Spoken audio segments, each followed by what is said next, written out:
বদলায়। জাতীয় প্রাথমিক শিক্ষা পদক প্রতিযোগিতা 2025 উপলক্ষে উপজেলা পর্যায়ে আয়োজিত অনুষ্ঠানের সম্মানিত সভাপতি সাহেব, বিজ্ঞ বিচারক মণ্ডলী, শ্রদ্ধেয় শিক্ষকবৃন্দ, অতিথিবৃন্দ ও আমার প্রাণপ্রিয় ছোট বড় ভাই ও বোনেরা, আসসালামু আলাইকুম। ইংরেজিতে বলা হয় what is noted can not be bloated.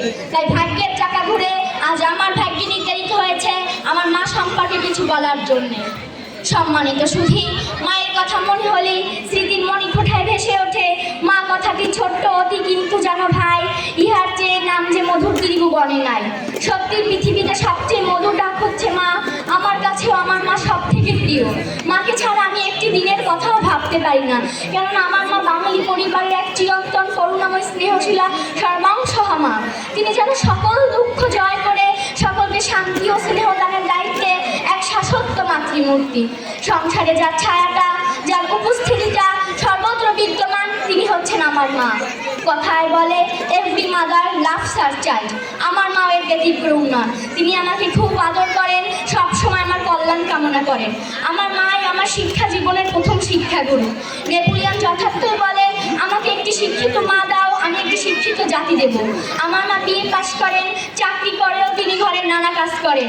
বাবার প্রয়োজনীয় কাগজ সংরক্ষণ, দাদা দাদির সেবা যত্ন ইত্যাদি কাজ তিনি পরম যত্নে করে থাকেন। ভাই বোনদের বায়না, নিত্যদিনের রান্নাবান্না, স্কুলে যাওয়া, এক কথায় সর্বকাজে যার হাতটি সর্বত্র প্রসারিত, তিনি হচ্ছেন আমার মা। মা হচ্ছেন শত দুঃখের মাঝে সে প্রস্ফুটিত একটি শ্বেত পদ্ম, মা যেন শরতের জ্যোৎস্না, মা যেন বৃষ্টি স্নাত শ্যামল সবুজ মাঠের শীতল হাওয়া। অবসরে মা বিভিন্ন বই পত্রিকা পড়েন, শৌখিন সেলাইয়ের কাজ করেন। তিনি ধর্মীয় কাজকর্ম করেন এবং আমাকে সর্বদা সত্য বলার উপদেশ দেন। মাই আমার জীবনের শ্রেষ্ঠ আদর্শ প্রিয় মানুষ। পৃথিবীতে মায়ের মতন আপন দ্বিতীয় কেউ নেই। মায়ের আদর, স্নেহ, মমতা, ভালোবাসা আমার জীবনের শ্রেষ্ঠ পাওয়া। মায়ের আদর্শই হোক আমার জীবনের চলার পথের পাথেও। কথায় বলে হেরিলে মায়ের মুখ দূরে যায় শব্দ। আমরা সকলেই জানি যে মায়ের পদতলে সন্তানের জান্নাত। তাই মায়ের প্রতি আমাদের দায়িত্ব কর্তব্য পালন করা উচিত।